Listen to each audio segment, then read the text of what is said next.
For anybody out there who thinks maybe behind closed doors Donald Trump is a good negotiator, maybe him bumbling around in public is just the media coloring what he does, and in reality, he knows what he's doing and he has the upper hand. For those people, listen to this clip from Trump's Middle East envoy, Steve Witkoff, during his interview with Tucker Carlson to see just how easy it is to dupe Donald Trump. In the second visit that I had, it got personal.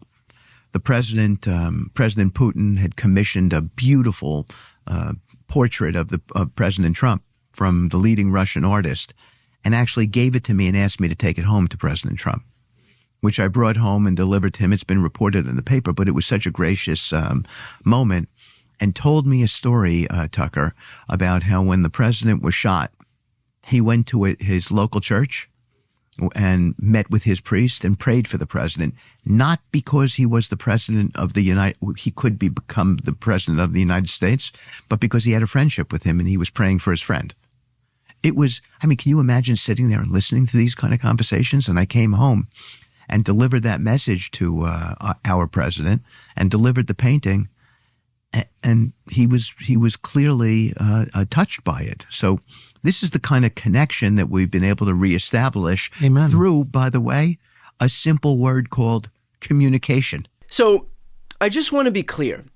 Vladimir Putin commissions a portrait of Donald Trump's favorite thing, Trump's own face, and asks Witkoff to bring it to Trump. And that's why, in part, this administration loves the Kremlin. I'm sorry, but I would have a more difficult time fooling a 9-year-old than Putin has pulling the wool over Donald Trump's eyes. All this guy had to do was give Trump a portrait of himself? That's what it took to win over the art of the deal guy? These are America's negotiators? Guys, I'm sorry, but if these are the people negotiating against Putin and Xi and Erdogan and Kim Jong-un, we're fucked. But the reality is that the world's autocrats understand how easy it is to win over Trump. They understand that he is a narcissist and that all they have to do is offer some shallow flattery and he melts like putty in their hands. When you hear about love letters between Kim Jong-un and Trump, when you hear about this special relationship between Putin and Trump, when you hear about how China's President Xi is right out of central casting, the reason that Donald Trump defends these people is because they are nice to him. Not because they care about him, not because they care about America, but because they know how easy it is to win him over so that they can get what they need for their own countries. Again, this isn't out of love for the United States, it's out of love for their own countries. Trump being too narcissistic to see beyond his own shadow is not to our advantage, it's to theirs. It is why Putin now faces the most weakened NATO in history. It's why Xi now has the easiest path to overtake Taiwan if he wants it. It's why North Korea has the most leeway to ramp up their nuclear capabilities, because they own Trump. They give him little pets, and in turn, Trump lets them do what they want. It couldn't be more obvious that they were gaming our president if they literally came out and said it. And ironically enough, the only person not in on it is the guy who takes credit for writing the book, The Art of the Deal. In fact, the leaders who have enough self-respect not to grovel to Donald Trump are the ones that he despises most. That's why we saw this horrific display in the Oval Office. In 2019, I signed with him the deal. I signed with him, Macron and Merkel, we signed ceasefire. Ceasefire. All of them told me that he will never go. We signed him with gas contract.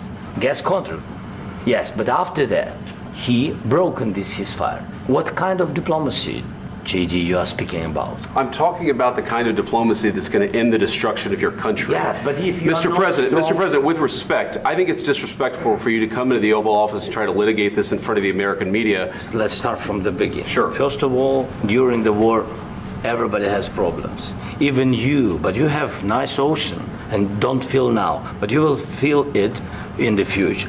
Don't tell us what we're going to feel. We're trying to solve a problem. Don't tell us what we're going to feel. I'm not telling you. Because you're in no position to dictate that. That's exactly Remember this. You're in no position to dictate what we're going to feel. In other words, because Zelensky wasn't willing to sacrifice his dignity to show fealty to Trump the way these autocrats do, the way that they're smart enough to understand how to do, Trump attacks. I asked Lieutenant Colonel Alexander Vindman why Zelensky didn't just do the thing that the world's autocrats understand that they should do by cozying up to our thin-skinned president. Here's what he had to say. There is a school of thought that given the extent to which other world leaders kind of know how to manipulate Trump, that all you have to do is kill him with kindness, that you have to stroke his ego, that's how he operates, that folks are saying, well, why not just go in, say what you need to say to Trump, create some medal, some civilian honor, the first ever from Ukraine, and heap it onto Donald Trump as some big prestigious thing, and just kind of like win him over that way. Why do you think that, knowing how he operates, that tack wasn't taken, that it was important to stand his ground, stand on business, and defend objective reality about this war, about Russia, and so on? That is an awesome question. Really what it comes down to is recent history, not the deep history of all the mistakes that we've made along the way. I mean, remember, the subtitle is how the West deceived itself about Russia and betrayed Ukraine. We continue to do that. But within just the recent history, within the Trump administration, in its 5 weeks, it seems like 5 years, what we have is Trump saying that Putin is not a dictator, that Putin wants peace earnestly, saying that Zelensky is the dictator, saying that Ukraine caused the war. And in the beginning of this last week, on Monday, in one of the most disgusting, only to be surmounted on Friday by that Oval Office spectacle, what happened on Monday was a vote in the United Nations in which the U.S. sided with Russia, sided with North Korea against our allies, and refused to condemn Russia as an aggressor. Now, some people might say, well, Trump is trying the same technique that works with him, that he wants to flatter Putin into getting a deal. That is not going to happen. Putin is a master manipulator. He's a KGB case officer. He knows that he could pull this with Trump and get what he wants. But Putin is not going to compromise and give up things that are important to him. What's important to him is subduing Ukraine, folding Ukraine back into Russia, because he has this empire building project.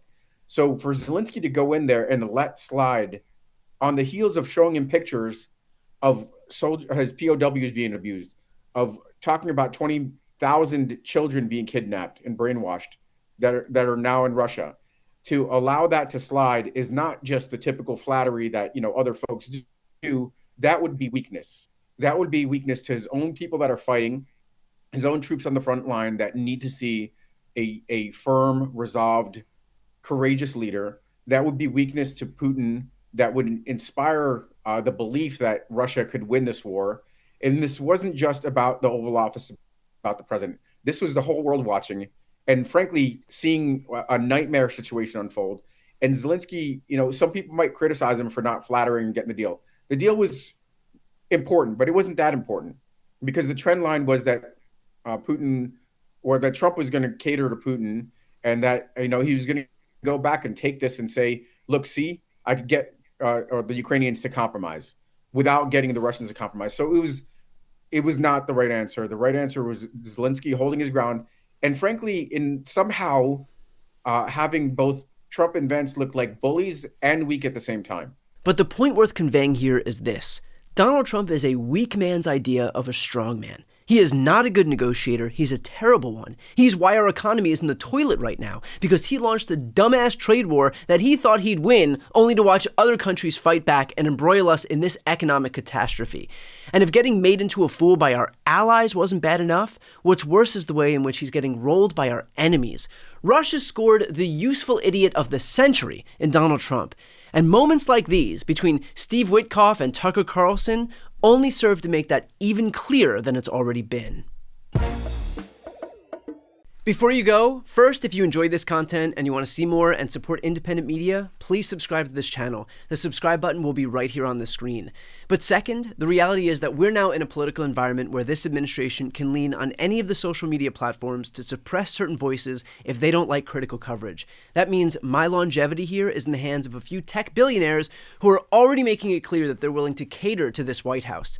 To that end, signing up for my newsletter is a great way for me to be able to reach you directly if that ever becomes necessary. I'll put the link on this screen as well, so please sign up. It's completely free, but there's also an option to do a paid subscription if you'd like to support my work. I really appreciate it. Thanks so much for watching.